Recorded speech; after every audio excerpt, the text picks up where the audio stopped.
For this video, we're going to look at some basic features of fonts. Fonts can either be sans serif, serif, or decorative. So, serif fonts, if we zoom in, serif fonts are those with the little feet on the end. So the word serif actually is Latin for feet.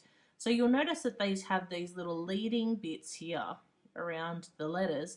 And what the purpose of that is so that your eye can read from letter to letter more easily. So if you were to print stuff out, then the research suggests that serif fonts are actually easier to read. Sans serif fonts are without serifs. So you'll notice that fonts like Arial don't have those little leading feet on top of or around the letters. Now that's really good for reading headings and also reading on screen. A decorative font are those that don't fit into the serif or sans serif area. So things like your brushes, different fonts that look fancy, like your vampire fonts and your chalkboards. Okay, unusual fonts that are just for decorative purposes. Now, obviously, you're not going to have a whole paragraph of font that's in a decorative font.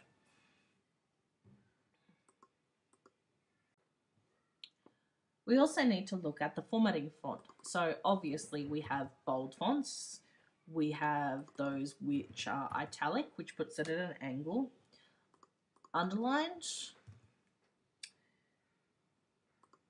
and these are the three basic formatting of font features.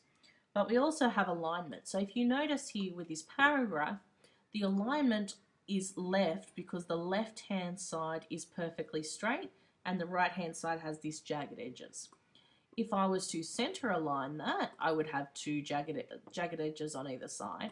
Or if I was to right align it, you have the right-hand side straight and the left-hand side a bit messy. If I was to fully align something, what you find is the left and the right side are perfectly straight. So this is fully aligned, where both sides are aligned.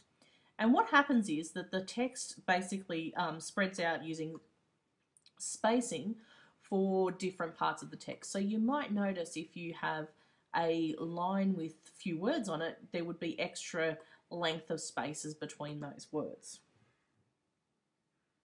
So the other thing you have to look at when you look at text is stroke and fill. So what I'm going to look at the moment is I'm going to change my stroke so it's a beautiful blue colour, a red colour, sorry, maybe pink.